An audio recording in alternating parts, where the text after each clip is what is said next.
আমাকে সত্যিই ভালোবাসেন আপনি? মুখে ভাতের শেষ কটা লোকমা গিলতে গিলতে মেহনুর এহসানের দিকে তাকিয়ে প্রশ্নটা করে। ওর গলা কাঁপছে, চোখের কোণে জমে থাকা জল নড়ে চড়ে উঠছে। এহসান দীর্ঘশ্বাস ফেলে, কয়েক মুহূর্ত ওর দিকে তাকিয়ে থাকে, তারপর মাথা সামান্য ঝুঁকিয়ে বলে, বলেছি তো একবার, আর বলবো হাজারবার, তোকে আমি ভালোবাসি, ভীষণ ভালোবাসি। মেহনুর এহসানের চোখের দিকে তাকাই, ওর কথাগুলো সত্যি কিনা তা বোঝার চেষ্টা করে। বুকের গভীর থেকে একটা সাহস জড়ো করে বলে, তাহলে একটিবার আমায় নিয়ে যান হাসপাতালে। কিন্তু এহসান ওর কথায় পাত্তা দেয় না, বরং এক গ্লাস পানি হাতে তুলে নেয়, মেহনুরের ঠোঁটে ঠেকিয়ে দেয়। তারপর নিজের হাতে ওর মুখ মুছে দিয়ে ঠান্ডা গলায় বলে, আমি গোসল করে আসছি, এর মধ্যে তৈরি হয় না।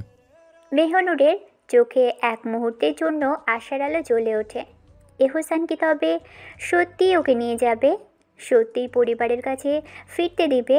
কিন্তু তখনই এহসান দাঁত চেপে ওর দিকে তাকিয়ে কঠিন গলায় বলে, ভাবিস না ভালোবেসে নিয়ে যাচ্ছে, তোকে জন্মের দেখানো দেখাতে নিয়ে যাচ্ছে, বেয়াদব বান্দি। এহসানের তীক্ষ্ণ ধমকটা এবার আর আগের মতো ওর গায়ে লাগে না, বরং একটা স্বস্তি আসে বুকের গভীর থেকে। কারণ এবার অন্তত আপনজনদের দেখা তো মিলবে। এহসান কক্ষ থেকে বেরিয়ে আসে, হাতে খাবারের ট্রে, উদ্দেশ্য নিচে রেখে আসা।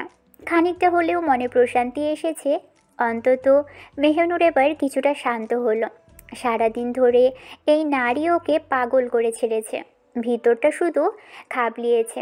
আর ওর মাথার মধ্যে ঘুরপাক খেয়েছে একটাই চিন্তা, এই বেয়াদব নারী নিশ্চয়ই কান্না করতে করতে নিজের অবস্থা কাহিল করে ফেলেছে। একটুকুতেই তো কাঁদতে কাঁদতে পৃথিবী ভাসিয়ে দেয়। সবাই যাওয়া জরুরি ছিল, তাই না গিয়েও উপায় ছিল না। না হলে সেই সময়ই নিয়ে যেত হাসপাতালে। তবুও ভেবেছিল ফিরে এসে দেখবে, যদি মেহনুর বেশি ব্যাকুল হয়ে ওঠে তখন নিয়ে যাবে। কিন্তু ফিরে এসে যা দেখল, মেহনুর একদম বিধ্বস্ত, যেন শরীরের সমস্ত শক্তি ফুরিয়ে গেছে। পানিশূন্য নিস্তেজ, একদমই প্রাণহীন লাগছে ওকে। এহসানের বুকটা ধক করে উঠেছে, মাথার ভিতর তখন একটাই ভাবনা, আর এক মুহূর্ত দেরি করা যাবে না। এই বেয়াদব নারীকে এখনই হাসপাতালে নিয়ে যেতে হবে, নয়তো কাঁদবে এই বেয়াদব বান্দি, আর কষ্ট হবে নিজের বুকে। হাসপাতালে যাওয়ার পথে এহসান মেহনুরকে নিয়ে দ্রুত হাসপাতালে রওনা দেয়। শহর থেকে গ্রাম বেশি দূরে নয়, কিন্তু মেহনুরের মনে হচ্ছে যেন এই পথটুকুই অনন্তকাল।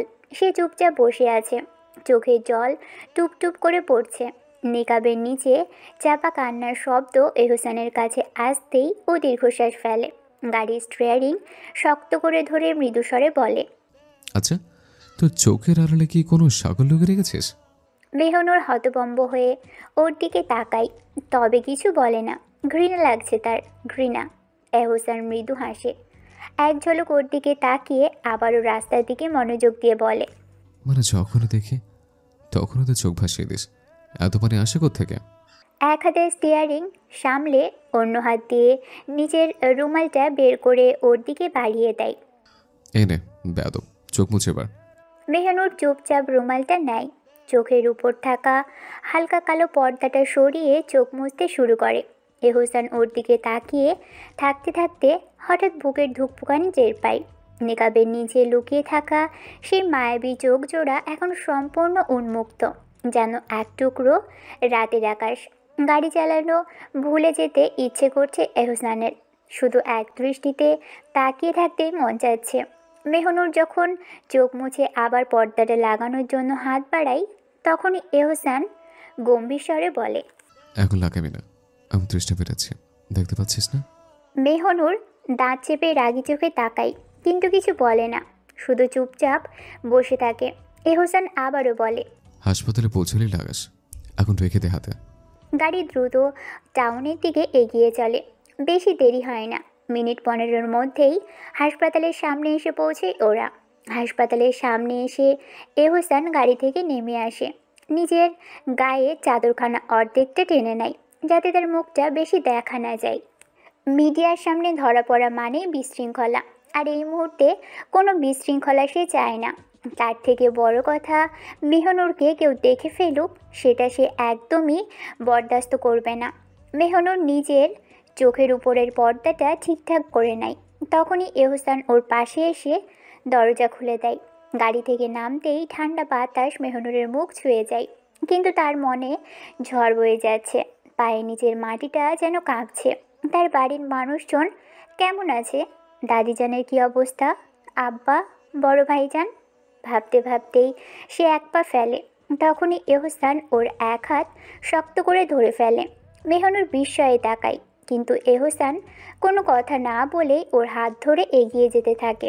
হাসপাতালের দরজার সামনে কিছু লোক একটু দূরত্ব রেখে হাঁটছে। তাদের চোখ এহসানের দিকে নিবদ্ধ। একজন শান্ত গলায় বলে, সাহেব, আপনি যেমনটা বলেছেন আমরা তেমনটাই করেছি।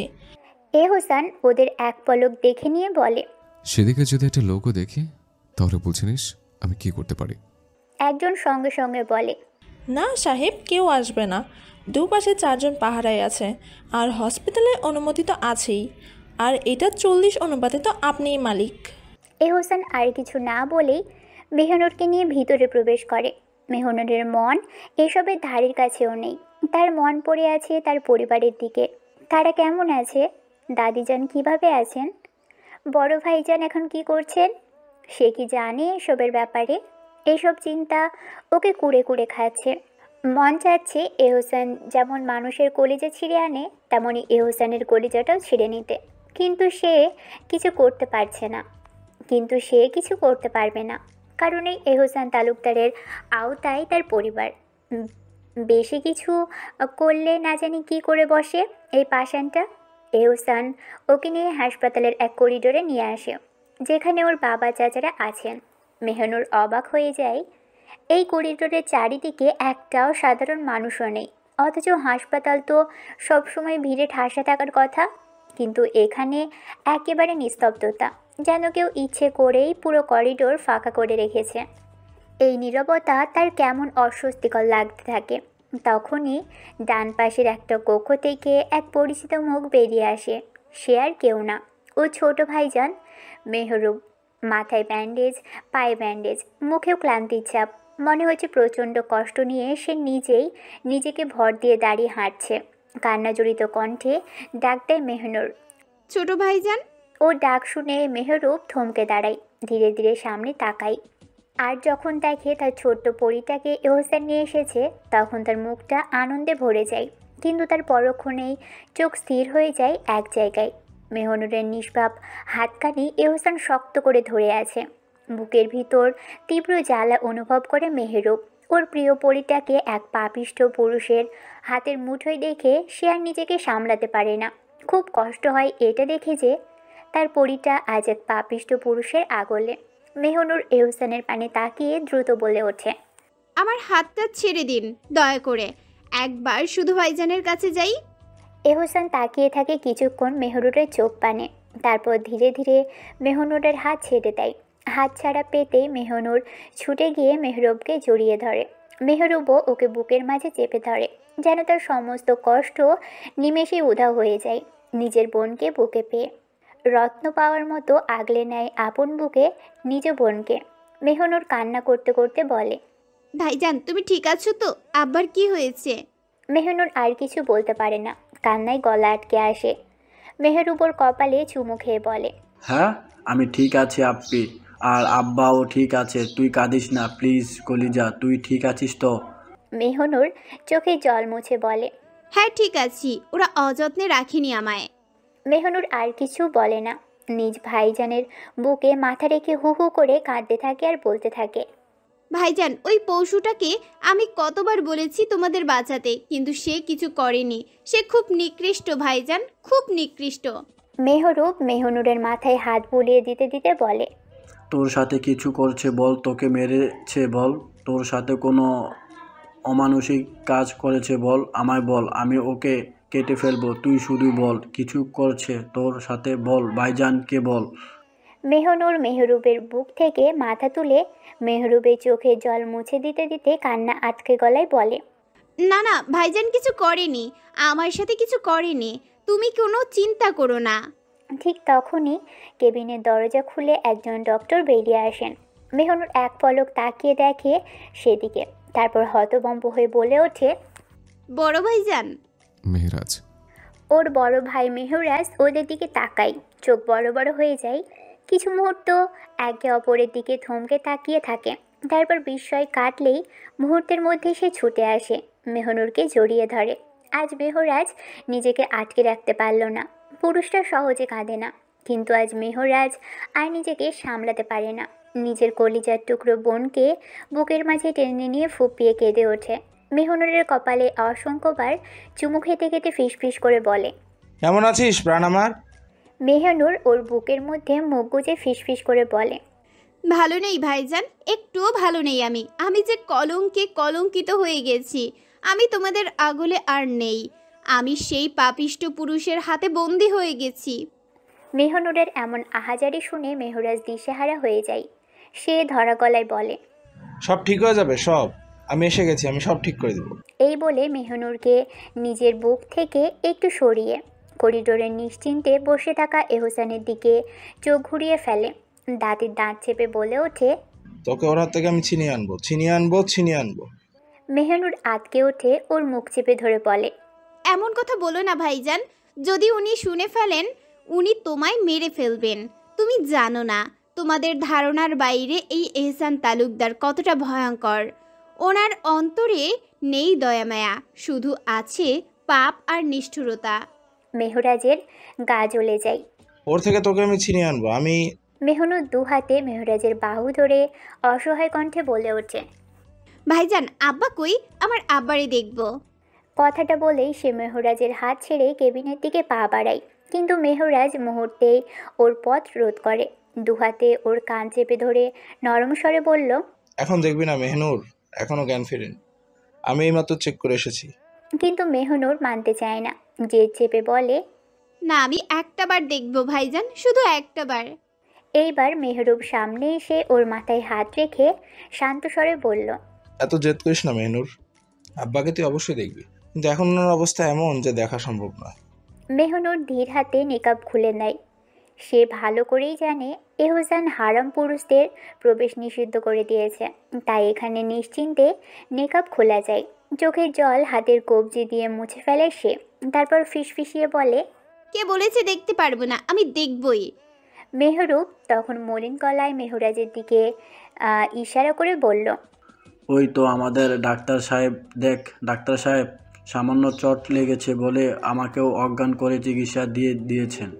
মেহরাজ এক ধাপ এগিয়ে এসে মেহরুবের থুতনি ধরে মেহনুরের দিকে এগিয়ে বলল, এটা সামান্য চট বলছিস? আরে ও তো একটা আস্ত অমানুষ, কত কষ্ট করে আমি ওকে বুঝিয়ে ব্যান্ডেজ করিয়েছি, তুই যদি জানতে মেহনুর। মেহনুর এবার ধীর পায়ে এগিয়ে এসে মেহরাজ আর মেহরুবের হাত নিচে দু হাতে নাই, ছলো ছলো চোখে তাকিয়ে ফিসফিসিয়ে বললে, দাদাজান কি করছে? চাচারা কোথায়? বাড়ির সবাই কেমন আছে? মেহরাজ আর মেহরুব এক পলক পরস্পরের দিকে তাকায়। তারপর মেহনুরের দিকে ফিরে ওকে আশ্বস্ত করে, দাদাজান বাড়িতেই আছেন, চাচারা সবাই হাসপাতালে নিজ নিজ ক্যাবিনে, আর তুই চিন্তা করিস না, সবাই ভালো আছে। মেহরাজ এবার খুব যত্নে মেহনুরের গালে হাত রাখল। গলায় এক অসহ্য কষ্ট জমে আছে যেন। কতদিন পর তোর নিষ্পাপ মুখ দেখলাম রে আপি, জানিস প্রাণটা বেরিয়ে যাচ্ছিল তোকে দেখার জন্য। মেহনুর ধীরে মেহরাজের হাত সরিয়ে নিজের হাতে নিল। তারপর চোখ বুজে ওর হাতে নিজে ঠোঁট ছুঁয়ে দিল। অজান্তেই গড়িয়ে পড়ল চোখে জল। জানো, যখন তোমাদের কথা মনে পড়তো, আমার দুই কলিজার টুকরো ভাইয়ের কথা মনে পড়তো, কলিজাটা ছিঁড়ে যেত, কিন্তু কিছুই করতে পারতাম না, কিছুই না। মেহরুব এবার মেহনুরের মাথায় হাত রেখে দৃঢ় স্বরে বলল, এখন থেকে আর কষ্ট পেতে হবে না, কারণ এখান থেকে তুই সোজা আমাদের সাথে যাবি। ঠিক তখনই এহসান বেঞ্চ থেকে উঠে পকেটে ফোন রেখে ওদের দিকে এগিয়ে এলো। হাঁটতে হাঁটতে গম্ভীর স্বরে বলল, মেহনুর, এদিকে আয়। এহসানের ডাকে মেহনুরের বুক ধক করে উঠল। সে জানে না এবার এই মানুষটা কি বলবে, কি করবে, ভাইজানরাই বা কি বলবে। পিছনে ফিরে কিছু বলতে যাবে তখনই মেহরুব বলে উঠল, মেহনুর চল, আব্বাকে দেখবি। মেহনুর দ্বিধায় পড়ে গেল। কার কথা শুনবে সে? একবার তাকাই সামনে দাঁড়িয়ে থাকা এহসানের দিকে, আরেকবার ঘাড় ঘুরিয়ে নিজের ভাইজানের দিকে। তার তো আব্বাকে দেখা উচিত, কিন্তু যদি সে এখন এহসানের কথা না শোনে তাহলে কি হবে? এই আজাজিল এবার কি করবে একমাত্র আল্লাহই জানে। কিন্তু আল্লাহ ঠিকই ওকে সাহায্য করলেন। মেহরাজ মেহরুবের কাঁধে হাত রেখে বলল, মেহরুবকে চুপ করিয়ে। মেহনুরকে ইশারা করে বলল, তুই শুনে আয়। মেহনুর নিঃশব্দে মাথা ঝাঁকিয়ে এহসানের দিকে এগিয়ে গেল। ও যেতেই এহসান ওর হাত ধরে একটু দূরে নিয়ে গেল। তারপর সামনে দাঁড়িয়ে গভীর চোখে তাকিয়ে বলল, আমি 1 ঘন্টার মধ্যে আসছি। এই 1 ঘন্টায় যা দেখার জন্মের মতো দেখে নে নিজের বাপ ভাইদের। মেহনুর হতবাক হয়ে এহসানের দিকে তাকিয়ে রইল। কিছু বলতে গিয়েও বলল না। এহসান তার এমন তাকানো দেখে কিছু বলে না, বরং নিজের পাঞ্জাবির পকেট থেকে আরেকখানা রুমাল বের করে মেহনুরের থুতনি আলতো করে ধরে। তারপর তার থুতনির চামড়ার উপর দিয়ে রুমাল বুলিয়ে দেয়, বলে, এবার চোখের জল মুছে দিলাম, আর যেন মুছতে না হয়। মেহনুরের নিঃশ্বাস আটকে যায়। এহসানের চোখে গভীর কিছু খুঁজে পায়, কিন্তু সেটা কি সেটা বুঝতে পারে না। মেহনুর শুধু ঘৃণার দৃষ্টিতে তাকিয়ে থাকে এহসানের দিকে, যেন চোখের সামনে ভেসে উঠেছে এক ভয়ানক দৃশ্য, নিজের আব্বার নিথর দেহ। বুকের ভিতর যেন একটা আগুন জ্বলছে। হাতটা উসখুস করছে এহসানের গালে কয়েকটা চপেটাঘাত বসিয়ে দিতে। চিৎকার দিয়ে কাঁদতে ইচ্ছে করছে, কিন্তু পারছে না। এহসান গভীর দৃষ্টিতে কিছুক্ষণ মেহনুরের দিকে তাকিয়ে থাকে। তারপর ধীরে ধীরে তার মুখটা কাছে নিয়ে আসে। মেহনুর সঙ্গে সঙ্গে মুখ কুঁচকে নেয়। চোখে মুখে স্পষ্ট ঘৃণার ছাপ ফুটে ওঠে। এহসান হঠাৎ করেই তার নরম গালের উপর নিজের ঠোঁট ছুঁয়ে দেয়। মেহনুরের পুরো শরীর রাগে জ্বলে ওঠে। বুকের ভিতর যেন আগ্নেয়গিরি ধুমায়িত হচ্ছে। তবে সে নিজেকে সামলে নেয়। দাঁতে দাঁত চেপে 2 হাত মুষ্টিবদ্ধ করে এহসান সরে যেতে যেতেই হুমকির সুরে বলে ওঠে, কোনো চালাকি করতে চাস না, আশেপাশে সব আমার লোক। আমি 1 ঘন্টার মধ্যে আসছি। তারপর ধীর পায়ে করিডোর দিয়ে চলে যায়। এহসানের চলে যাওয়ার পর কিছুক্ষণ নিথর দাঁড়িয়ে থাকে মেহনুর। তারপর ধীর পায়ে ভাইদের দিকে এগিয়ে আসে। মেহনুর আসতেই মেহরুব মুখে তীব্র ক্ষোভ নিয়ে বলে, কি বলছে ওই কুত্তার বাচ্চা? মেহনুর দীর্ঘশ্বাস ফেলে, চোখে মুখে বিষণ্ণতা এনে শান্ত কণ্ঠে বলে, 1 ঘন্টার জন্য তোমাদের কাছে রেখে গেছে। মেহরাজের কপালের রগ ফুলে ওঠে। ঠান্ডা অথচ দৃঢ় গলায় বলে, 1 ঘন্টা নয়, মনে করো সারা জীবনের জন্য রেখে গেছো। মেহনুর অবাক হয়ে বড় ভাইয়ের দিকে তাকাই। গলা ধরে আছে তার। অসহায় স্বরে বলে, ভাইজান একটা কথা বলি তোমাদের। মেহরুব বোনের মাথায় হাত বুলিয়ে আদর করে। একটা কেন, 1000টা বল। মেহনুর মেহরুবের হাত শক্ত করে ধরে, নিজের হাতের মুঠোয় পুরে ফিসফিস করে বলে, ভাইজান আমি আর ওই বাড়িতে যেতে চাই না, আমি তোমাদের সাথে যেতে চাই, পারবে আমায় নিয়ে যেতে? নিজের ছোট্ট বোনের এমন আকুতি শুনে 2 ভাইয়ের বুকের ভিতর মোচড় দিয়ে ওঠে। মেহরাজ ও মেহরুব ওকে নিজেদের 2 হাতে আগলে ধরে বলে, হ্যাঁ হ্যাঁ, তুমি আমাদের সাথে যাবি। আর যেতে হবে না ওই পশুর কাছে, ইনশাল্লাহ তোকে আমরা নিয়ে যাব। মেহনুর ডুকরে কেঁদে ওঠে। ভাইজান ওর আশেপাশে অনেক লোক, কিভাবে যাব আমি? মেহরুব দৃঢ় গলায় বলে ওঠে, ওদের সামনে যাবি, ওই আসলে পরিষ্কার বলে দিবে যে তুই ওর সাথে যাবি না, বাকি আমরা সামলে নেব। ভাইদের কথাই কিছুটা আশ্বাস পায় মেহনুর। এরপর অস্ফুট স্বরে বলে, আমি আব্বাকে দেখতে চাই। এইবার আর মেহরাজ বাধা দেয় না, ওকে নিয়ে কেবিনে প্রবেশ করে। কেবিনে প্রবেশ করতেই মেহনুর স্পষ্ট দেখতে পায় ওর আব্বা নিথর দেহ হাসপাতালের বিছানায় পড়ে আছে। নিস্তেজ, জ্ঞানশূন্য, প্রাণহীন, বুকের ভিতর একরাশ কষ্ট দলা পাকিয়ে ওঠে। ওর আব্বার হাতে স্যালাইনের ক্যানোলা লাগানো, মুখে অক্সিজেন মাস্ক, নিঃশ্বাস চলছে, কিন্তু প্রাণ যেন নেই। মেহনুর চোখের পলক না ফেলেই আব্বার দিকে তাকিয়ে থাকে। তারপর কোনো দিকে না তাকিয়ে দৌড়ে গিয়ে বিছানার পাশে বসে পড়ে। আব্বার হাত শক্ত করে ধরে ফেলে। গলা শুকিয়ে আসে, কিন্তু কান্নার বাঁধ ভাঙে না। হঠাৎ ওর কণ্ঠ ফেটে পড়ে, বলে, আব্বা উঠুন প্লিজ, একটা বার শুধু। আম্মাজান এসেছেন, আপনার আম্মাজান। একটা বার শুধু বলুন, আম্মা আমায় একটা সূরা তেলাওয়াত করে শোনাও। শুধু একবার বলুন আব্বা। আপনার আম্মাকে দেখুন, দেখুন তো আপনার আম্মাজান এসেছি, দয়া করে কথা বলুন আব্বা। চোখ দিয়ে অনবরত পানি গড়িয়ে পড়ছে, হাত কাঁপছে। আমার আব্বা একটা কথা বলুন, খুব রাগ হলে রাগ করুন, শাস্তি দিন, কিন্তু কথা বলুন। আমি এই নীরবতা সহ্য করতে পারছি না।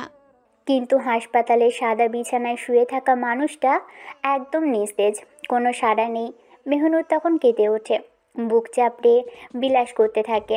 মেহরাজ আর মেহরুব অনেক কষ্টে ওকে ধরে টেনে বাইরে নিয়ে আসে। কারণ ওর এ- কারণ ওর মধ্যে কোনো হুঁশ নেই। সে এভাবে ভেঙে পড়লে পরিস্থিতি আরও ভয়াবহ হবে। মেহরাজ শক্ত করে ওকে জড়িয়ে ধরে, কপালে চুমু খেয়ে শান্ত গলায় বলে, শান্ত হ মেনুর। আব্বা জ্ঞান হারিয়েছেন, কথা বলতে পারবেন না। আল্লাহ চাইলেই শুধু উনি কথা বলতে পারবেন। কিন্তু মেহনুর শান্ত হতে পারে না। ও মেহরাজকে শক্ত করে আঁকড়ে ধরে চিৎকার করে কাঁদতে থাকে। সব হয়েছে ওই অমানুষ এহসানের জন্য। কতটা নিকৃষ্ট, কতটা জানোয়ার সে। আমার নিজের উপর ঘৃণা লাগছে যে আমি ওই মানুষটার অধীনে। ওর কণ্ঠ রাগ ও যন্ত্রণায় থরথর করছে। ভাইজান, আমায় মেরে ফেলো। আমি এই যন্ত্রণা সহ্য করতে পারছি না। আমি কলঙ্কিত হয়ে বাঁচতে চাই না। এই সুন্দর দুনিয়ায় আমি থাকতে চাই না। নিজের বোনের এমন অসহায় আহাজারি শুনে মেহরাজের মেহরুব নিজেদের কান্না ঠোঁট চেপে আটকে রাখে। তাদের ছোট্ট পরী যে কতটা ধৈর্যশীল তা তারা জানে, অথচ আজ সেই ধৈর্য চরম পর্যায়ে পৌঁছে গেছে, তাই এমন আহাজারি করছে, এত কষ্টে ভেঙে পড়েছে। মেহনুর আবার ফুপিয়ে কাঁদতে কাঁদতে বলে। আমি চাচাদের দেখতে চাই। মেহরুব ওর মাথায় হাত বুলিয়ে শান্ত করার চেষ্টা করে, তারপর বলে, আচ্ছা চল। ওরা মেহনুরের দুই হাত শক্ত করে ধরে চাচাদের কেবিনের দরজার সামনে নিয়ে যায়, কিন্তু ভিতরে ঢুকতে পারে না। মেহনুর অনেক অনুরোধ করে, আকুতি জানায়, কিন্তু মেহরাজ কঠোর থাকে, কারণ ও জানে মেহনুর ভিতরে গেলে কান্নায় ভেঙে পড়বে, আর ওদের চাচারাও তখন ভেঙে পড়বেন।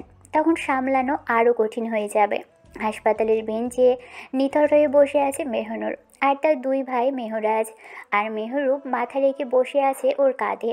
দুজনেই টিপে টিপে চোখের জল ফেলছে, বুকের গভীরে জমে থাকা যন্ত্রণাকে চেপে ধরে আছে যেন একটা শব্দও বের না হয়।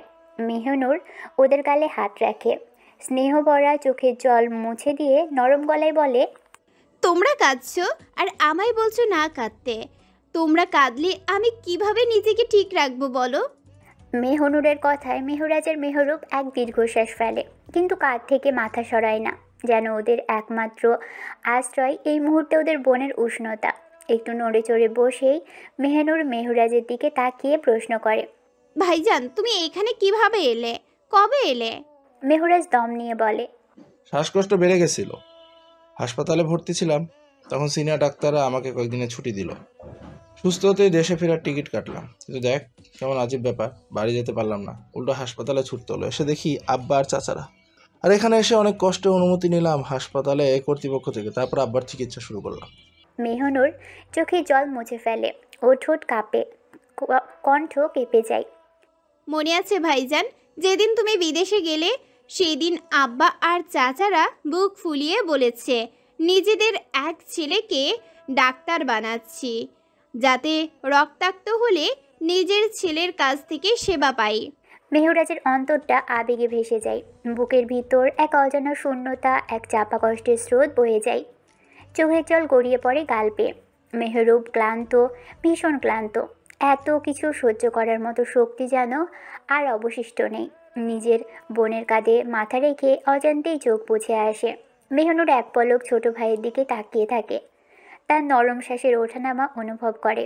তারপর ধীরে ধীরে ডান হাতখানা মেহরুবের মাথায় বুলিয়ে দিতে দিতে মেহরাজের দিকে তাকিয়ে বলে, জানো ভাইজান, আমার ছোট ভাইজানকে ওই পশুটা কত নির্মমভাবে মেরেছিল। ও চেয়েছিল আমি রাজি হই, ওর কুৎসিত খেলায় নিজেকে সঁপে দেই। তাই আমার ছোট ভাইজানকে জানের বদলে আমাকে নিজের করে নিতে চেয়েছিল। বোনের কণ্ঠে এমন অসহায়তা শুনে মেহরাজ মেহনুরের বাঁ হাত শক্ত করে ধরে ফেলে, গলায় কঠিন প্রতিজ্ঞার সুর। এমন কিছু আর কখনো হবে না ইনশাল্লাহ, তোকে আমরা নিয়ে যাবো আমাদের সাথে, আল্লাহ আমাদের উপর রহম করবেন। তারপরই করিডোরে পায়ের শব্দ। এহসান। মেহনুর আতঙ্কে কেঁপে ওঠে, বুকের ভিতর টিপটিপ শব্দ বাড়তে থাকে। এহসান এখানে এসে গেছে, এখন সে জানে এই লোকটা এক্ষুনি তার ভাইদের বুক থেকে তাকে ছিনিয়ে নেবে, কিন্তু সে যেতে চায় না। সে তার ভাইজানদের বুকেই আশ্রয় চায়। এহসান ধীর পায়ে নিজের পরনে চাদরখানা কাঁধে তুলে নিতে নিতে এগিয়ে এসে ওদের সামনে এসে দাঁড়ায়, চোখে সেই ঠান্ডা নির্মম দৃষ্টি, কণ্ঠেও বড় শীতলতা নিয়ে বলে ওঠে, মেহনুর চলে আয়, সময় ফুরিয়ে এসছে। মেহনুর থমকে যায়, তার ঠোঁট শুকিয়ে আসে, বুকের ভিতর মোচড় দিয়ে ওঠে, কিন্তু কেউ কিছু বলে না। মেহরাজ ধীরে ধীরে মেহনুরের হাত শক্ত করে ধরে, তারপর মেহনুরের কাঁধে শক্ত করে মাথা রেখে বসে থাকে, যেন কোনোভাবেই তাকে ছাড়বে না। এহসান বিরক্ত হয়, এবার কণ্ঠে স্পষ্ট বিরক্তি নিয়ে বলে, মেহনুর, এসব নাটক এখন ভালো লাগছে না, তাড়াতাড়ি উঠে বাড়ি যেতে হবে। মেহরাজ এবার আর ধৈর্য ধরে রাখতে পারে না, সাপের ফনা তোলা রূপে উঠে দাঁড়ায়, চোখে আগুন, কণ্ঠে বজ্রধ্বনি বলে, আমার বোন কোথাও যাবে না। এহসান মুচকি হাসে, সেই অদ্ভুত তাচ্ছিল্যের হাসি দিয়ে বলে, মেহরাজ বাবা, এত বন বন করিস না, এখন সে শুধু আমার, আমি আমার নারীকে নিতে এসছি। মেহনুরের ভিতর শিউরে ওঠে ভয়ে। আল্লাহই ভালো জানেন এখন কি হতে যাচ্ছে। আল্লাহ না করুক এই লোকটা তার ভাইজানদের কিছু করে বসে। শব্দের অভিঘাতে মেহরুবের ঘুম ভেঙে যায়। সে ধীরে ধীরে মাথা তুলে উঠে দাঁড়ায়। মেহরুবকে উঠে দাঁড়াতে দেখে মেহনুর আর দেরি করে না, সে তড়িঘড়ি করে মেহরুবের হাত জড়িয়ে ধরে ফেলে। সে জানে তার বড় ভাইজান ধৈর্যশীল, সে পরিস্থিতি বোঝে, তারপর কথা বলে। কিন্তু তার ছোট ভাইজান ও গরম মেজাজি, কখন কি করে বসে নিজেও হয়তো জানে না। মেহরাজ মাথা উঁচু করে দৃঢ় কণ্ঠে উত্তরে বলে, তোমার নারী তোমার সাথে যাবে না এহসান তালুকদার, তাই ওর আশা তুমি ছেড়ে দাও। এহসান মেহরাবের কথায় মেহনুরের দিকে ছোট ছোট চোখে তাকায়, তারপর শান্ত গলায় বলে, সত্যি কি তাই? তুমি নাকি আমার সাথে যেতে চাও না? যান। এই কথা শুনে মেহনুরের কানে শুলের মতো বিঁধে যায়। এই পাপিষ্ট পুরুষের কথা সে তার ভাইজানের সামনে এমনভাবে সম্বোধন করছে যা তার সমস্ত অন্তরকে তছনছ করে দেয়। মেহনুর মেহরুবের পিঠের পিছনে আড়াল হয়ে ধীরে ধীরে বলে, আমি যাব না আপনার সাথে। এহসান এক তাচ্ছিল্য হাসি দিয়ে বলে, তুই তো হয়ে গেছিস তোর বাপ চাচার মতো মির্জাফর। কই, হাসপাতাল আসার আগে তো বলেছিলে আমাকে একবার রেতে দেখাতে নিয়ে আসবে, যার জন্য তুই সারা জীবন আমার দাসী হয়ে থাকবি। এখন বটে গেছিস? এহসান আবার মেহনুরের দিকে তাকিয়ে দাঁত চেপে বলে, নিজের ভাই তোরা যদি বাপের মতো আত্মার অবস্থায় দেখতে না চাস তো চুপচাপ চলে যাও। মেহনুর এহসানের এমন হুমকিতে ভয় তো পায়, কিন্তু তার সত্ত্বেও সে মেহরুবের পিছন থেকে বেরিয়ে এসে জোর গলায় বলে, আমি যাব না। আপনি কি করবেন করে নিন, যাব না আমি। এহসান মৃদু হেসে বলে, অনেক সাহস বেড়েছে তাই না এই কয়েক মুহূর্তে? মেহরুব দাঁত চেপে বলে, হ্যাঁ, বেড়ে গেছে, কি করবি তুই? এহসান রাগে চোখে আগুন নিয়ে মেহরুবের দিকে তাকিয়ে বলে, বেয়াদব করিস না মেহরুব, চাচাই তো আমি তোর, আর সাথে তোর বোনের হবু বাচ্চার বাপ, তাই চুপচাপ তোর বোনকে আমার হাতে তুলে দে। এহসান এমন কথা বলার সাথে সাথেই মেহরাজ, মেহরুব এবং মেহনুর তিনজনেই দম বন্ধ হয়ে আসে, যেন আকাশ থেকে পড়ে যাচ্ছিল ওরা। মেহরুব আর মেহরাজ একে অপরকে একে একে চেয়ে থাকে, গলায় কোনো শব্দ বের হয় না, যেন দুনিয়ার সমস্ত শান্তি হারিয়ে গেছে। মেহরুব মেহনুরের দিকে তাকিয়ে অস্পষ্ট গলায় বলে, তুই মা হতে। মেহনুর থমকে যায়, একেবারে স্থির হয়ে দাঁড়িয়ে থাকে। এমন পরিস্থিতিতে সে কি বলবে কিছুই খুঁজে পায় না। এহসান এত বড় মিথ্যা কিভাবে বলল সে এখনও ঠিকমতো বুঝে উঠতে পারছে না। গলায় শব্দ আটকে আসে, তবে সে নিঃশব্দে বলে, এই লোক এসব মিথ্যে বলছে ভাইজান। এহসান মেহনুরের কথায় তার ছেলের হাসি দিয়ে বলে, শোনো, এখন এত নাটক না করে চলো, এই সময় তোমার বেশি জেদ করা উচিত নয়। আমার বাচ্চার আম্মা, তাড়াতাড়ি আমার বুকে চলে এসো। তখন মেহনুর বলে ওঠে, পাগল ভেবেছো? 2 দিন হলো না বিয়ে করেছো, আর বাচ্চা আসবে কোথা থেকে? এহসান মেহনুরের কথা শুনে মুচকি হেসে বলল, বাবা মেহরাজ, তোমার বোনের বাচ্চার বাপের পুরুষত্ব একটু বেশি ফাস্ট, বুঝলে? এহসানের এমন কথায় মেহনুর কান গলে যাচ্ছে। ছি, এতটা নির্লজ্জ এই পুরুষ এহসান, আর কিছু বলা যাবে না। তখনই মেহনুর নিজের 2 হাত দিয়ে কান চেপে ধরে চিৎকার করে বলে ওঠে, ছি ছি, বন্ধ করুন, বন্ধ করুন এমন নির্লজ্জ কথাবার্তা। মেহনুরকে মেহেরুব নিজের বা হাত দিয়ে বুকে আগলে ধরে কাঠ গলায় বলে, বাচ্চা হলে হোক, আমার বোন আমাদের সাথেই থাকবে। এহসান অবাক হয়ে বিকৃত গলায় বলল, বাচ্চার বাপ আমি, বাচ্চা আমার, বাচ্চার মাও আমার, আর ওরা থাকবে কিনা তোদের আওতায়? এ কেমন চুক্তি শোনোনি বাবা মেহরুব? মেহনুর এহসানের এমন মিথ্যে নির্লজ্জ কথা শুনে দাঁত চেপে বলে, যাব না আমি আপনার সাথে, যাব না তো, যাব না। মেহনুরের এমন তেরা কথা শুনে এহসানের চোখে রাগ জ্বলে ওঠে। এক ঝটকায় পাঞ্জাবির ভিতর থেকে পিস্তল বের করেই সে মেহেরাজের মাথার দিকে সোজা তাক করে। এমন পরিস্থিতি দেখে মেহনুর চিৎকার করতে গিয়েও আতঙ্কে শব্দ বের করতে পারল না। তখনই এহসান পিস্তলের ট্রিগারে আঙুল রেখে মেহনুরের দিকে তাকিয়ে হেসে বলে, চালিয়ে দিই? তারপর কিছুক্ষণ চুপ থেকে আবারও গম্ভীর এক হাসি দিয়ে বলে, যদি এখন না আসিস আমার বুকে, তাহলে তোর ভাইদের রক্ত দিয়ে গোসল করাবো আমি। এহসানের কথায় মেহনুর দিশেহারা হয়ে কাঁদো কাঁদো গলায় মিনতির সুরে বলে, ভাইজানদের কিছু করবেন না দয়া করে। কিন্তু মেহনুর বাক্য শেষ করার আগেই মেহরুব নিজের পিস্তল বের করে এহসানের দিকে তাক করে দাঁত চেপে বলে, আমার বোনকে ভাগ্য করে দে এহসান, না হলে তোর রক্তে গোসল করে হব আমি মেহরুব। এহসান অট্ট হাসিতে ফেটে পড়ে বলে, বাহ, গুলি করার খুব শখ বুঝে। তোর পেছনে একবার তাকিয়ে দেখ বাবা। এহসানের এমন কথায় মেহরুব আর মেহনুর একসঙ্গে পেছনে তাকায়। সঙ্গে সঙ্গে মেহনুরের নিঃশ্বাস আটকে আসে। তিনজন কালো পোশাক পরিহিত নারী দেহরক্ষী স্নাইপার রাইফেল তাক করে রেখেছে তার দুই ভাইয়ের দিকে। আল্লাহ, এখন কি হবে? ওরা যদি গুলি চালিয়ে দেয়? না, এমন হতে দেওয়া যাবে না। মেহনুর আর দেরি না করে এক ঝটকায় এহসানের কাছে চলে আসে। কাপা গলায় মিনতি করতে থাকে, সব সরান, আমি যাচ্ছি, দয়া করে পিস্তল নামান। এহসান মুচকি হেসে পিস্তল পকেটে রেখে দিল। মেহরুব হেরে গিয়ে দীর্ঘশ্বাস ফেলল, পিস্তল নামিয়ে নেয়। এতক্ষণ চুপ থাকা মেহেরাজ তখন বলে ওঠে, আমার মেহনুর কোথাও যাবে না। মেহনুর, তুই ফিরে আয়। কিন্তু এহসানের কথায় কর্ণপাত করল না। এক ঝটকায় মেহনুরকে কোলে তুলে নিল এবং গম্ভীর কণ্ঠে বলল, আমার মৃত্যুর আগে অবধি এই নারী থাকবে শুধু আমার অধীনে। এই নারী গেঁথে রয়েছে এই এহসান তালুকদার আত্মার আগলে।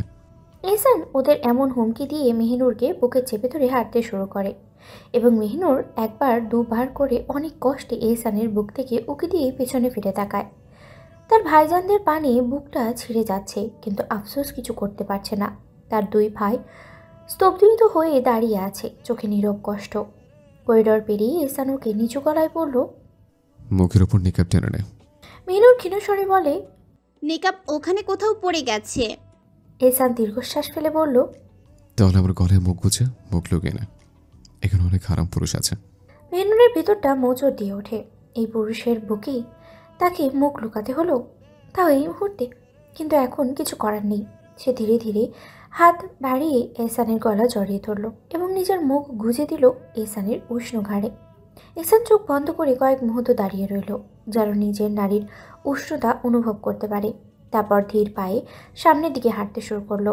এদিকে মেহনুর আতঙ্কে ক্ষোভে ঘৃণায় কুঁকড়ে উঠেছে, অথচ এর মাঝেও এহসানের শরীর থেকে বেরোনো এক অদ্ভুত মাতাল করা গন্ধ তার মনে অস্থিরতা ছড়িয়ে দিচ্ছে। এই গন্ধ পাগল করে দিচ্ছে তাকে। এহসানের গলায় মুখ লুকিয়ে থাকে মেহনুর, আর এহসান ইচ্ছে করে ধীর পায়ে এগিয়ে যায় যেন এই উষ্ণতা ধরে রাখতে পারে আরও কিছুক্ষণ। তার শক্ত বাহুতে আবদ্ধ মেহনুর দুঃসহ পরিস্থিতির ভারী জর্জরিত, তবুও বাধ্য হয়েই পড়ে আছে তার বুকে। সময়ের মতো পথ ফুরিয়ে আসে। এহসানের নিজের নারীর উষ্ণতা পাওয়ার মুহূর্ত শেষ হয়ে যায়। ঠিক তখনই মেহনুরের সামান্যতম স্বস্তির সময়ও শেষ হয়। এহসান অতি যত্নে মেহনুরকে গাড়ির ভিতরে বসিয়ে দরজা আটকে দেয়। তারপর ধীরে ধীরে নিজেও উঠে বসে পাশে। গাড়ির ইঞ্জিন চালু হওয়ার শব্দ কানে আসতেই এক পলক মেহনুরের দিকে তাকায় এহসান। তার পাশে বসে থাকা মেহনুর নিস্তব্ধ, অনড়, চোখের দৃষ্টি গাড়ির সামনে স্থির হয়ে আছে, যেন হারিয়ে গেছে অন্য কোথাও। হয়তো তার ফেলে আসা আপনজনদের কাছে, হয়তো এক অনিশ্চিত ভবিষ্যতের গভীরে। গাড়ি স্টার্ট দিতেই এহসান মৃদু এসে বলে, আজ যে কাণ্ড ঘটিয়েছিস, এরপর আরামে কিছু বলিস আর কিছু চাস আমার কাছে, তখন দেখবি কি করি তোর আমি। মেহনুর দাঁত চেপে এহসানের দিকে তাকিয়ে ঝাঁঝালো কণ্ঠে বলে, আপনার মতো মানুষের কাছ থেকে আমি কোনোদিন কিছু চাইবো? এতটা খারাপ দিন আমার জীবনে না আসুক। এহসান হাসে না, রেগেও যায় না, বরং এক হাত স্টিয়ারিংয়ে রেখে অন্য হাতে গাড়ির এক পাশে থাকা পকেট থেকে একটা জুসের বোতল বের করে মেহনুরের দিকে বাড়িয়ে দিয়ে বলে, এই নে, খেয়ে নে, আর প্রস্তুত থাক কথা না রাখার শাস্তির জন্য, ব্যর্থপ নারী। মেহনুর অবাক হয়ে যায়। এখন তার সত্যি প্রচণ্ড তৃষ্ণা পেয়েছে। ভেবেছিল পানি চাইবে, কিন্তু এই পুরুষ কিভাবে বুঝলো? সে কোনো কথা না বলে এহসানের হাত থেকে জুসের বোতল নিয়ে বিসমিল্লাহ বলে কয়েক চুমুক নেয়। জুস শেষ করেই একরাশ তাচ্ছিল্য নিয়ে বলে, এখন কি শাস্তি দেবেন? নিশ্চয়ই নিকৃষ্টভাবে মেরে ফেলবেন। এহসান এক পলক তাকায়, ফের গাড়ির দিকে মনোযোগ দিয়ে বলে। মেরে ফেলবো কি না খেয়ে ফেলবো তা বাড়ি গিয়ে দেখতে পারবি। মেহনুর এবার চুপ হয়ে যায়, মনে মনে আল্লাহর নাম নিচ্ছে। সে জানে না এহসান আর কি করতে পারে। নিজের বাপ ভাইয়ের কঠোর মুখগুলোর কথা মনে পড়ছে। ইচ্ছে করছে এক দৌড়ে ভাইজানের বুকে মাথা গুজে কাঁদতে, কিন্তু জানে সেটা আর কখনো সম্ভব নয়। হঠাৎ এহসান গাড়ির গতি বাড়িয়ে দেয়। মেহনুর আতঙ্কে চিৎকার দিয়ে বলে, আপনি কি করছেন? মেরে ফেলবেন নাকি অ্যাক্সিডেন্ট করে? এহসান মুচকি হেসে বলে, তোর সাহসের সাথে গলা তো বেশ বড় হয়ে গেছে। দাঁড়া একবার বাড়ি যাই। এহসানের কথায় মেহনুর ক্ষেপে উঠে বলে। বাড়ি গিয়ে কি করবেন? এত নাটক করেছেন যে। এহসান এবার গাড়ির গতি কমিয়ে মৃদু হাসে, তারপর ঠান্ডা কণ্ঠে বলে, বাড়ি গিয়ে তোকে মা বানানোর প্রস্তুতি নেব। আমার সন্তানের জননী হবি তুই, এই এহসান তালুকদারের সন্তানের জন্মদাত্রী জননী। এহসানের কথায় এবার মেহনুর আর ভয় পায় না, উল্টো তার ছেলের হাসি দিয়ে বলে, স্বপ্ন দেখতে থাকুন, স্বপ্ন। এহসান একবার মেহনুরের দিকে তাকিয়ে আবার গাড়ি পিছনে এক ঝলক দৃষ্টি বুলিয়ে নিয়ে বলে, তাহলে প্রস্তুতি বাড়িতে না নিয়ে গাড়িতে নিয়ে নেবো নাকি? বল বেদ্যপ নারী। মেহনুরের গা ঘৃণায় গুলিয়ে ওঠে। একদিকে তার বাবা হসপিটালের মৃত্যুর সাথে পাঞ্জা লড়ছে, আর অন্যদিকে পরিবারের সবাই অস্থির হয়ে অপেক্ষা করছে। আর এখানে সেই দানবের পাশে বসে এমন কথা শুনছে। এক নিমিষে কান্না আসছে, কিন্তু সে কাঁদতে পারবে না। দীর্ঘশ্বাস ফেলে নিজেকে শক্ত করে নিয়ে বলে, এই পাপিষ্ট, আপনার উপর আল্লাহর গজব পড়ুক, গজব। ধ্বংস হয়ে যান আপনি, ধ্বংস। এহসান মুচকি হেসে বলে, ওহে বোকা নারী, একবার তো বলেছে ধ্বংস হয়েছে আমি, তুমি পাপে নয়, তোর প্রেমে। মেহনুর এহসানের দিকে তাকিয়ে থাকে, চোখে ঘৃণায় ঝলসে ওঠে। দাঁত চেপে বলে, ঘৃণা করি আপনাকে, শুধু ঘৃণা। এহসান যেন এই কথার জন্যই অপেক্ষা করছিল। সে মুচকি হেসে বলে, ঠিকই বলেছিস, আমি ঘৃণার যোগ্য, তাই ঘৃণাই করিস বেদ্যপ পান্তি। মেহনুর এবার চুপসে যায়। তার আর কিছু বলার নেই। কী বা বলবে? কিছু বলার মতো আছে? না, নেই। এই পুরুষকে যাই বলবে, এই পুরুষ তা নিয়েই মজা করবে।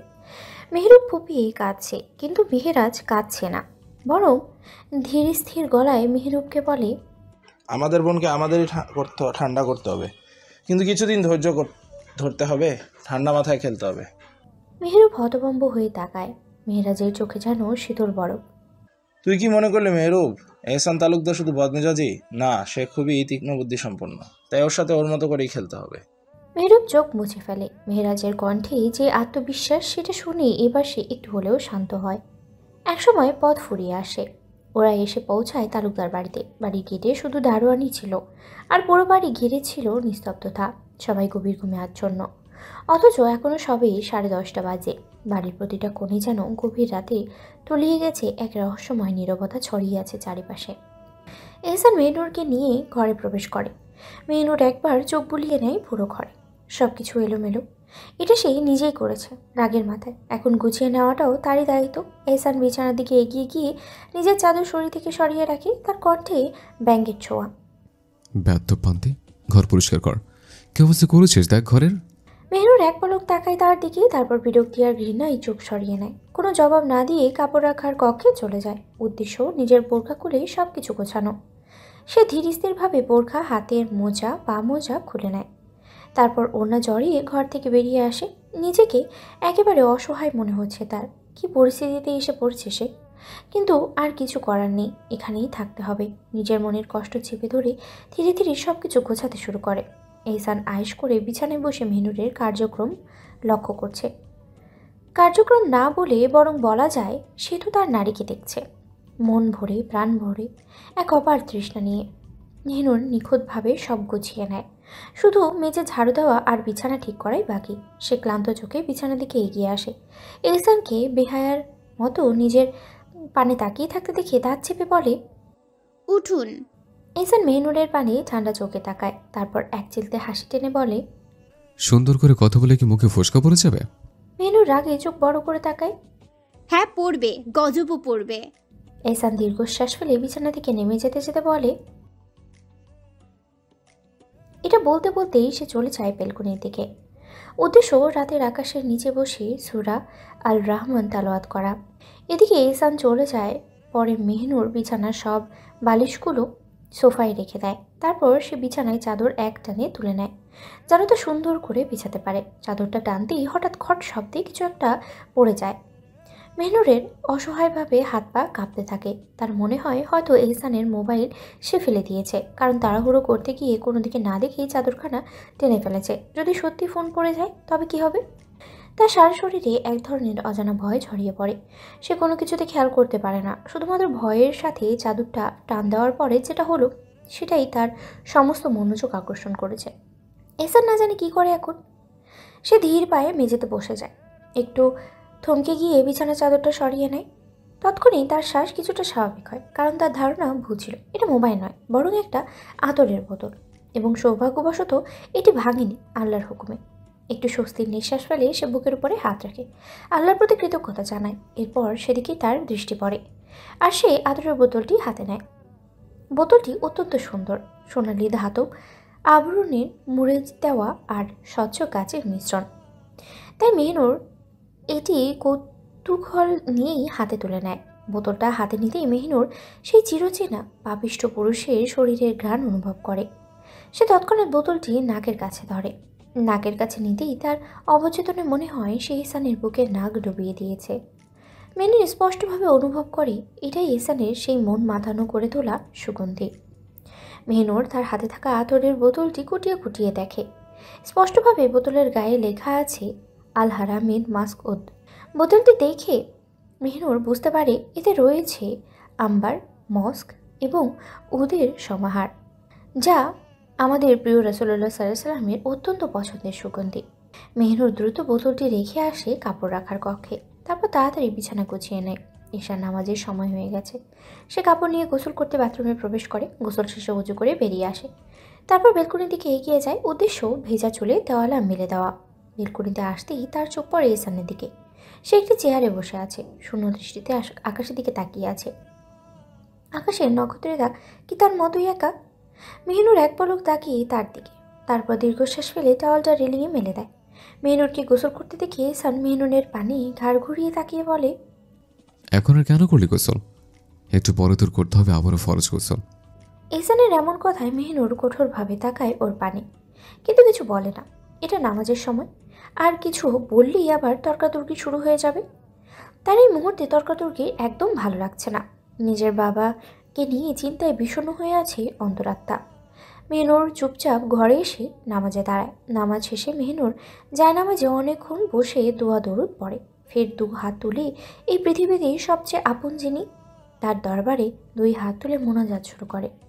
ইয়া রব, আপনি ছাড়া আমি অসম্পূর্ণ, আমাকে আপনার সাহায্যেই রক্ষা করুন। হে রব, আপনি ছাড়া আমার আর কেউ নেই, আপনি আমার সব কিছু। আমাদের অন্তরের কষ্টগুলো আপনি তো তা জানেনই, আমাদের চাওয়া পাওয়া আপনি তো তা বুঝেন। আমি আপনাকে খুব করে চাই, আমার মন কেবল আপনার কাছেই ছুটে যেতে চায়। এখানে আমি ভালোভাবে থাকতে পারছি না, আমার হৃদয় কাঁদছে, এবং কেবল আপনি ছাড়া আমার এই কষ্টের কোনো শেষ নেই। আপনি কি আমার এই দুঃখ শুনছেন? আমি আপনার রহমত কামনা করি, আপনি আমার উপরে মেহেরবানি করুন। আমি আপনাকে খুব ভালোবাসি, আপনি ছাড়া আমার কোনো গতি নেই মাবুদ। আমার পরিবারকে রক্ষা করুন মাবুদ, আপনি আমার আব্বাকে সুস্থতা দান করুন। মেহনুর মোনাজাত শেষ করে নিজের চোখের পানি নামাজের হিজাব দিয়ে মুছে নেয়। অতঃপর জায়নামাজ থেকে উঠে যায়। জায়নামাজ গুছিয়ে কাপড় রাখার কক্ষে রেখে আসে। তখনই এহসান ঘরে প্রবেশ করে। মেহনুরের নামাজ শেষ হতে দেখে এহসান ঘরে প্রবেশ করে। সে বেলকনি দরজার সামনে বসে থেকে এতক্ষণ মেহনুরকে দেখছিল। এহসান মেহনুরের দিকে এগোতে এগোতে বলে, কি রে, আল্লাহর কাছে আমার আমি বদ্ধ দিলে নাকি? মেহনুর এহসানের পানি ঘৃণার চোখে তাকিয়ে বলে, আমার এতটাও খারাপ দিন আসেনি যে আমি আপনার মতো পাপিষ্ঠ পুরুষকে আমার মোনাজাতের মধ্যে টানব। এহসান মেহনুরের এমন কথা শুনে মৃদু হেসে এক ঝটকায় মেহনুরের সামনেই চলে আসে আর বলে, একদিন আসবে, এমন একদিন যেদিন তুই নিজের রবের দরবারে এই পাপিষ্ঠ পুরুষের জন্য দুই হাত তুলে কাঁদবি। মেহনুর এহসানের এমন কথায় দাঁত চেপে বলে, এমন দিন আমার জীবনে আসার বদলে আমার মৃত্যু আসুক। এহসান মেহনুরের কথাগুলো শুনেই এক পলকও না ভেঙে মেহনুরের খুব কাছে চলে আসে। এসেই মেহনুরের দিকে অল্প ঝুঁকিয়ে ওর ঠোঁটের উপরে নিজের শাহাদত আঙুল রেখে বলে, এমন বলো না বোকানারি, তুমি যদি মরে যাও তাহলে আমি এহসান বাঁচব কি নিয়ে? মেহনুরের চোখে রাগের আগুন জ্বলছে। এক মুহূর্তের জন্য সে চুপ করে থাকে, তারপর নিজে থেকেই তার ঠোঁটের উপর থেকে এহসানের হাত ঝাড়ি মেরে সরিয়ে দেয়। দৃঢ় কণ্ঠে বলে, আপনার বাঁচার প্রয়োজন নেই এই সুন্দর দুনিয়ায়। আপনার মতো পাপিষ্টর আত্মার প্রয়োজন নেই এই পৃথিবীতে। এহসান মেহনুরের উত্তরে হাসল না, বরং তার দুই হাত বাড়িয়ে মেহনুরের কোমর শক্ত করে চেপে ধরে। এক দমের মধ্যেই মেহনুরকে নিজের বুকের কাছে নিয়ে আসে, নিজের মাথা মেহনুরের দিকে ঝুঁকে গিয়ে আবারও বলে, আমার প্রয়োজন আছে কিনা এই দুনিয়ার তা আমি জানি না, একটি দীর্ঘ নীরবতা। তারপর এহসান আরও বলতে শুরু করলো, তবে মেয়ে মনে রাখিস এই পাপিষ্ঠ পুরুষের তোর খুব প্রয়োজন, কারণ তুই মেহনুর এই পাপিষ্ঠ পুরুষের এক পবিত্র অস্তিত্ব। মেহনুর খুবই ক্ষিপ্ত হয়ে ওঠে, তার গা গলিয়ে উঠছে। এহসান এই পাপিষ্ট পুরুষ তাকে এত গভীরভাবে স্পর্শ করছে। চোখ ও মুখ চেপে কণ্ঠে চিৎকার করে বলে, ছাড়ুন আমায়, কষ্ট হচ্ছে। কিন্তু এহসান কি আর সে কথা শুনবে? সে আরও শক্ত করে মেহনুরকে নিজের কাছে টেনে নেয়। তার চোখ দুটো মেহনুরের দিকে গভীরভাবে তাকিয়ে আছে। বলে, কষ্ট হলে হোক, তোর দহন আমি পড়ি প্রতি মুহূর্তে। তুই নয় পড়লে আমার দহনে এই কয়েক মুহূর্ত। মেহনুর চিৎকার করে বলে, আমার সাথে কেন এমন করছেন? ছাড়ুন, কষ্ট হচ্ছে, এভাবে ধরতে নেই। এহসান মেহনুর দিকে এগিয়ে আসে, আগের মতো শীতলভাবে তাকিয়ে বলল, কেন চান? যখন আমার অবাধ্য হয় তখন মনে থাকে না এহসান তালুকদার অবাধ্য হতে নেই? এই বলেই এহসান মেহনুরের কোমর থেকে এক হাত ছাড়িয়ে নেয় এবং মেহনুরের চুল আলতো করে ধরে। নিজের মুখ মেহনুরের দিকে এগিয়ে এনে তার অধরখানায় নিজের অধর ডুবিয়ে দেয়। মেহনুর নিজেকে বাঁচানোর জন্য ছটফট করতে থাকে, কিন্তু এহসান ওর কোমর আরও শক্ত করে পেঁচিয়ে ধরে। মেহনুর ভীষণ ভয় পেয়ে যায়। ভেতরে শুধু একটা কথাই বারবার উকি দেয়, এহসান যদি নিজের অধিকার তার উপরে ফলিয়ে নেয়, সত্যি যদি তার সাথে কোনো কিছু করে নেয়। এহসানের দাড়ির স্পর্শে মেহনুরের ধুতনি নরম চামড়া ক্ষতবিক্ষত হয়ে যাচ্ছে মনে হচ্ছে। এহসান বারবার মেহনুরের ঠোঁটে নিজের ঠোঁট আর দাঁত উভয় দ্বারা আঁকড়ে ধরছে, যার জন্য মেহনুরের ঠোঁট জ্বালা করছে। মুহূর্তের পর মুহূর্ত কেটে যায়, কিন্তু এহসান মেহনুরকে ছেড়ে দেয় না। মেহনুর এলো পাথারি কিল ঘুষি মেরেই যাচ্ছে এহসানের বুকে, কিন্তু তাতেও কাজ হচ্ছে না। একসময় কষ্টে, ঘৃণায়, ব্যথায় মেহনুরের চোখ দিয়ে জল গড়িয়ে পড়ে। তার আর কিছু করার নেই কান্না ছাড়া। মেহনুরের চোখে পানি অনুভব করে এহসান ছেড়ে দেয় মেহনুরকে। মেহনুরকে ছেড়ে দিতেই মেহনুর জোরে জোরে শ্বাস নিতে থাকে, মনে হচ্ছে কেউ প্রাণটা ছিনিয়ে নিয়ে আবার ফেরত দিয়ে গেছে। এতটা স্বস্তির শ্বাস ফেলে মেহনুর। এহসান মৃদু হেসে মেহনুরের গালে আলতো করে হাত রেখে ওর চোখের জল মুছে দিতে দিতে বলে, জান, এটা একটা ছোট্ট থ্রিলার ছিল, এতেই কেঁদে দিলে? কিছু কান্না রেখে দাও সামনে কাঁথার জন্য। এহসানের এমন কথা শুনে মেহনুর জোরে জোরে কাঁদতে থাকে আর বলে, এহসান মেহনুরকে নিজের কাছে টেনে নিয়ে বলে, আমার কলঙ্কে কলঙ্কিত হবে তুমি, তোমার শরীর, এমনকি তোমার অন্তরেও। তাই তুমি নিস্তার পাবে না আমার বাচ্চার মা। এই বলে এহসান মেহনুরকে এক ঝটকায় নিজের কোলে তুলে নেয়। মেহনুরের তো ভয়ে গলা শুকিয়ে ওঠে। আল্লাহ, এখন কি করবে এই পুরুষ? আল্লাহই জানেন। এহসান ধীর পায়ে মেহনুরকে এনে বিছানায় শুয়ে দেয়, অতি যত্ন সহকারে। অতঃপর নিজেও বিছানায় উঠে যায়। মেহনুর ভয়ে জমে যাচ্ছে, আর জমবেই বা না কেন? এটা তার ইজ্জতের ব্যাপার, এটা তার সম্মানের ব্যাপার। কিন্তু এহসান তার সাথে এমন কিছুই করে না, শুধু ওকে নিজের বুকের পাশে টেনে নিয়ে জড়িয়ে ধরে ফিসফিস করে বলে, চিন্তা করো না, তোমার অনুভূতি ছাড়া আমি তোমাদের মধ্যে কখনোই হব না। এহসানের এমন কথায় মেহনুর নিজের মধ্যে প্রাণ ফিরে পায়। মেহনুর শুয়ে আছে এহসানের বুকের বাঁ পাশে মাথা রেখে। এহসান নিজের প্রাণপ্রিয় নারীকে বুকে আঁকড়ে ধরে ঠিকই শান্তির ঘুম ঘুমাচ্ছে, কিন্তু মেহনুর তার চোখে ঘুম নেই, আছে শুধু ভয় আর ভয়। নিজের বাবা নিয়ে ভয়, ভেতরে বারবার খাকাও করে উঠছে। একটা কথা অন্তরে শুধু ভয় সৃষ্টি করছে, আর তা হলো তার আব্বার জ্ঞান ফিরেছে তো, তার ভাইজানেরা নিজেদের সামলিয়ে নিতে পারছে তো।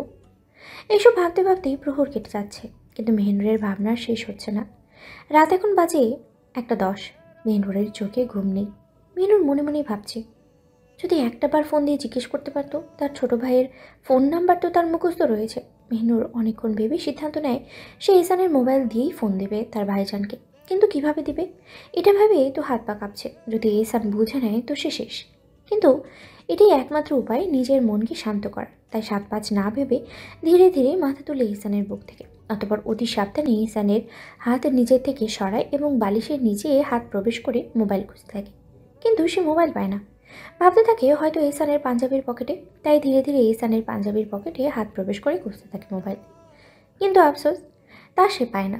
মেহনুর হতাশ হয় না, হাল না ছেড়ে এহসানের বুকের উপরে দিয়ে উকি দিয়ে বালিশের ডান পাশে হাত দিয়ে ফোন খুঁজতে থাকে, আর ভাগ্যক্রমে মোবাইল পেয়ে যায়।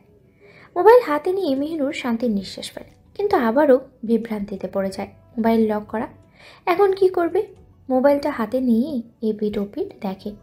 এটা যে অনেক দামি ফোন তা মেহনুর ভালো করেই জানে, কারণ এই একই ফোন মানে স্যামসাং গ্যালাক্সি S23 আলট্রা তার ছোট মেহরুব ভাইজানও ব্যবহার করে। মেহনুর ধীরে ধীরে এহসানের হাত ডান নিজের হাতের মুঠোয় নিয়ে নেয়, কিন্তু বরাবরই ওর হাত কাঁপছে। নিজেকে অনেক কষ্টে সামলিয়ে মেহনুর কাঁপা কাঁপা হাতে স্ক্রিনের নিচে ফিঙ্গারপ্রিন্ট স্ক্যানারে স্ক্যান করে। এহসানের শাহাদাত আঙ্গুল বরাবর তা ছোঁয়ায়। এত বড় একটা সাহসের কাজ করতে গিয়ে কলিজার পানি শুকিয়ে আসে ওর। মনে এটাই হচ্ছে যদি এহসান বুঝে নেয় তো সে শেষ। তো যাই হোক, ওর কষ্ট সফল। মোবাইল আনলক হয়। মেহনুর দীর্ঘশ্বাস ফেলে নিজেকে সামনে নেয়। অতপর এহসানের দিকে এক পলক তাকিয়ে ধীরে ধীরে ফোন নিয়ে বিছানা থেকে উঠে বেলকনিতে চলে আসে। মেহনুর উঠে যেতেই এহসান চোখ খোলে, দীর্ঘশ্বাস ফেলে, নিজের ঠোঁট চেপে হাসতে থাকে। বোকা মেহনুর কি করে বুঝবে?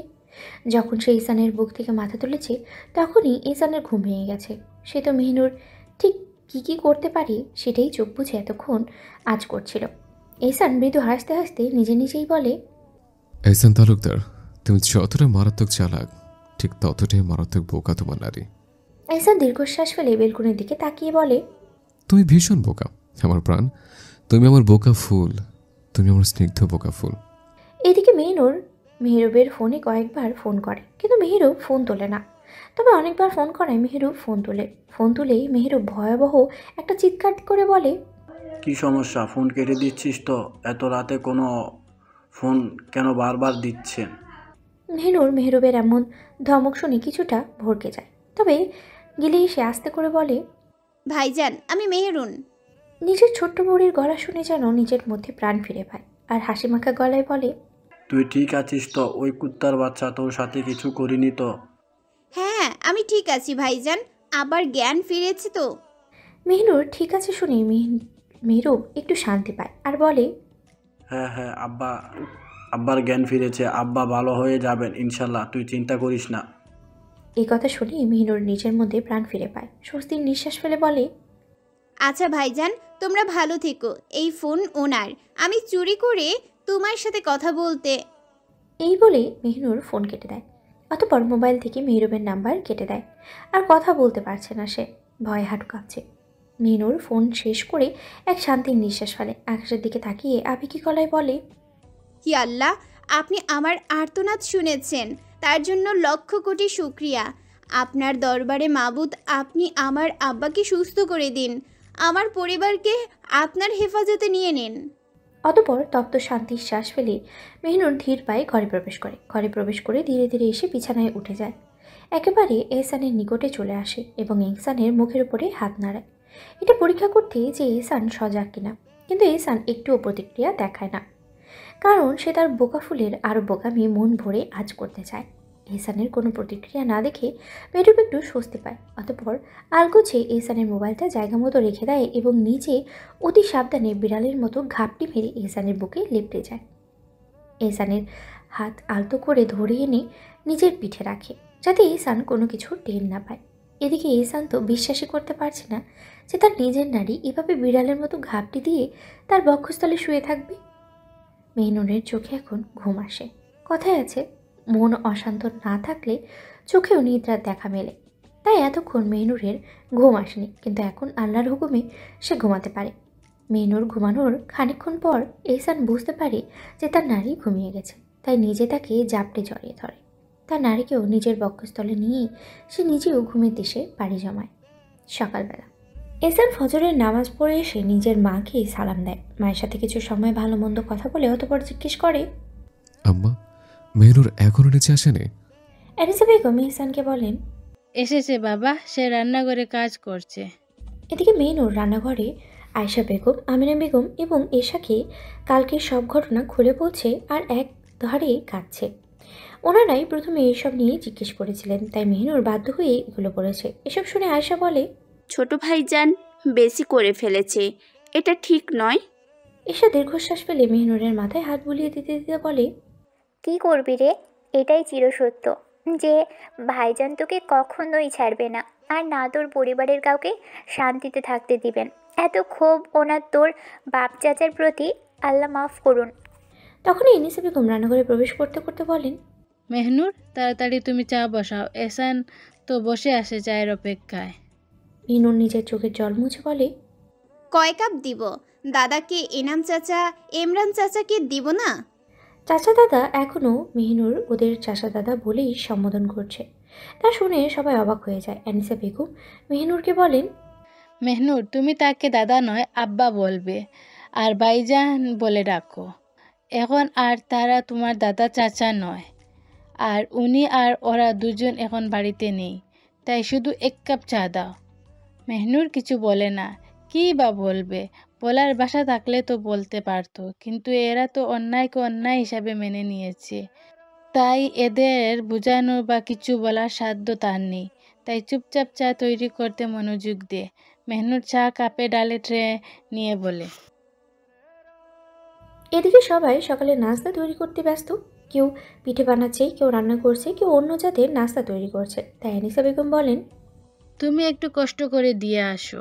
মেহনুর দীর্ঘশ্বাস ফেলে হ্যাঁ বোধক মাথা নাড়িয়ে ট্রে নিয়ে বসার কক্ষের দিকে পা বাড়ায়। গিয়ে দেখছে এহসান কিসের কতগুলো কাগজ নিয়ে খাটাখাটি করছে। আলতো পায়ে এগিয়ে গিয়ে তার সামনে রাখা ছোট টেবিলের একপাশে চায়ের ট্রে রেখে বলে, আপনার চা। মেহনুরের কথায় এহসান তাকায় মেহনুরের পানে একবার। মেহনুরের স্নিগ্ধ মুখখানা দেখে অন্তরব্দি ঠান্ডা হয়ে যায়। সে শান্তির শ্বাস ফেলে মেহনুরকে বলে, একটু এগিয়ে দাও। মেহনুর কোনো উত্তর না দিয়ে তার হাতে চায়ের কাপ তুলে দেয়। মেহনুর যখন চলে যাবে তখনই আচমকা একজন মহিলা অন্যদিকে না তাকিয়ে পাগলের মতো ছুটে বাড়ির সদর দরজা দিয়ে প্রবেশ করেন। তিনি হন্তদন্ত হয়ে এসে এহসানের পায়ের কাছে পড়ে যায় এক প্রকার।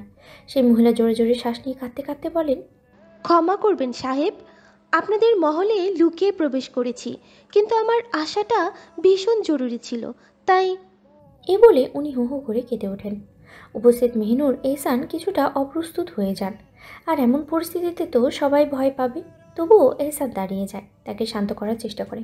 মেহনুরকে উদ্দেশ্য করে বলে, মেহনুর, ওনাকে ধরে সোফায় বসাও আর পানি দাও। অতঃপর ওই মহিলার দিকে তাকিয়ে বলেন, আপনি কাঁদবেন না, যা বলার নিঃসংকোচে বলুন। মেহনুর তাড়াতাড়ি মহিলাকে ধরে সামনে সোফায় বসায় আর ওই মহিলার মাথায় হাত দিয়ে বলে, আপনি এভাবে কাঁদবেন না, আমি পানি নিয়ে আসছি, আপনি শান্ত হন। মেহনুর দ্রুত এগিয়ে গিয়ে মহিলার হাত ধরে আটকে দিল। কাঁপা কাঁপা কণ্ঠে বলল, আপনি কাঁদবেন না, আমি পানি নিয়ে আসছি। না মা, পানি লাগবে না, আপনি কষ্ট করবেন না। মহিলার ফ্যাকাশে মুখ দেখে এহসান একটু এগিয়ে এলো, শান্ত গলায় বলল, আপনি এত হতাশ হবেন না, এভাবে ভেঙে না পড়ে বলুন আপনি কে, আর কী কারণে আমার দরবারে এইভাবে হাজির হলেন। মহিলা একবার এহসানের দিকে তাকালেন, যেন অনেক কথাই বলতে চেয়েও আটকে যাচ্ছে, গলা শুকিয়ে আসছে, তবুও কষ্ট করে বললেন, কাল গ্রামের পশ্চিম পাড়ায় পেছনের পাড়ার যে মেয়ে আত্মহত্যা করেছে, আমি তার মা। এইটুকু বলে আর নিজেকে ধরে রাখতে পারলেন না। বুক ফেটে কান্না বেরিয়ে এলো তার। দু হাত দিয়ে মুখ ঢেকে হাউমাউ করে কাঁদতে লাগলেন। এহসান গভীর দৃষ্টি নিয়ে মহিলার দিকে তাকালো, শান্ত গলায় বলল, আপনি নিজেকে সামলান দয়া করে, একটু বুঝে বললে ভালো হতো। মহিলা কাঁপা কাঁপা হাতে ওনার আঁচল দিয়ে মুখ ঢাকলেন, তারপর ফুপিয়ে ফুপিয়ে বললেন, আমার মেয়ে এমনি এমনি আত্মহত্যা করেনি, ছোট তালুকদার সাহেব, ওর ইজ্জত হরণ করা হয়েছে। শেষ কথাটা বলে যেন সব শক্তি হারিয়ে ফেলেছেন।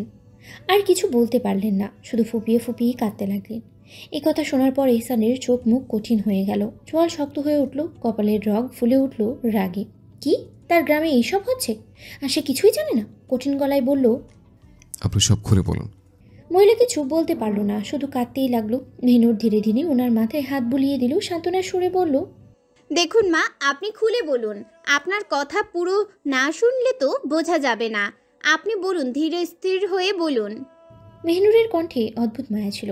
মহিলা তার চোখের দিকে তাকালেন, চোখে জমে থাকা অশ্রু গড়িয়ে পড়ল। কাঁপা কণ্ঠে বললেন, জানো মা, আমার মেয়েটাও এভাবে আমায় মা বলে ডাকতো, কিন্তু এখন আর ডাকে না। একথা বলেই আবার বুক ফেটে কান্না শুরু করে দিলেন। মেহিনুর ধীরে ধীরে ওনার সামনে হাঁটু গেড়ে বসলো, নরম হাতে ওনার হাত ধরে নিজের মুঠোয় নিয়ে বলল, আপনি সব খুলে বলুন মা।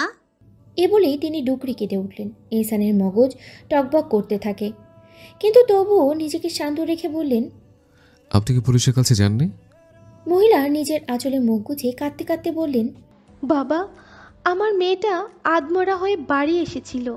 বাড়ি এসে আমার বোকা মেয়েটা গোসল করে নিয়েছিল। আমাদের কাউকে কিছু বলেনি বাবা। আমার মেয়ে হয়তো এই জন্যই বলেনি, ভেবেছে আমি কি নিজেকে সামলাতে পারবো কি না। কিন্তু একদিন পর অনেক কষ্টে আমরা ওর মুখ থেকে সব কথা জানতে পেরেছিলাম। যখন আমরা সব জানলাম তখনই সাথে সাথে পুলিশের কাছে গিয়েছিলাম, কিন্তু পুলিশ বলল এসব কেসের কোনো তদন্ত নেই আর তাড়াতাড়ি আমাদের ফেরত দিয়ে দিল। তারপর আবারও ডুকরে কেঁদে উঠে বললেন, তাই আমার মেয়েটা লজ্জায়, দুঃখে, ঘৃণায় নিজেকে সামলাতে না পেরে নিজের প্রাণটা শেষ করে দিল। এখন আপনি কিছু করুন, কারণ আমি জানি আপনি এহসান তালুকদারের সমাধান দিতে পারেন। আমার মেয়েটা অনেক কষ্টে ছিল বাবা। ওর বাপ মরার পর আমি ওদের দুই বোনকে অনেক কষ্টে বড় করেছি বাবা। আর আজ আমার মেয়েটা চলে গেল। আমি চাই আমার মেয়ে যেন তার প্রাপ্য বিচার পায়। আমি তোমার এক মা ভিক্ষা চাচ্ছি বাবা, তুমি ওই ধর্ষককে শাস্তি দাও। এহসান শান্ত অথচ দৃঢ় গলায় বলল, আপনি কি ওই কুত্তার বাচ্চাটাকে চেনেন? নিয়ে যেতে পারবেন আমি ওর কাছে? মহিলা যেন নিজের সমস্ত জ্বালা, ঘৃণা, কষ্ট একসাথে উগড়ে দিলেন। দ্রুত মাথা নেড়ে বললেন, হ্যাঁ হ্যাঁ, আমি চিনতে পারবো। এহসান তখনই নিজের পাঞ্জাবির দুই পকেটে হাত ঢুকিয়ে মোবাইল খোঁজার চেষ্টা করলো, কিন্তু পেল না। মনে পড়লো তাড়াহুড়োই মোবাইলটা ঘরেই রেখে এসেছেন। সে মেহিনুরের দিকে তাকিয়ে বলল, মেহনুর, আমার মোবাইলটা নিয়ে এসো। অন্য সময় হলে হয়তো মেহিনুর গম্ভীর মুখে কিছু একটা বলতো বা এহসানের কথা তোয়াক্কায় না করতো, কিন্তু আজ সে আর এক মুহূর্ত দেরি করলো না। দ্রুত ঘর থেকে মোবাইলটা এনে এহসানের হাতে দিল। এহসান মোবাইল হাতে নিয়েই দ্রুত কাউকে কল দিল। কয়েক সেকেন্ডের মধ্যেই ওপাশ থেকে ফোন ধরার শব্দ এলো। জয়নাল, তাড়াতাড়ি গাড়ি বের করো, আমি বের হব।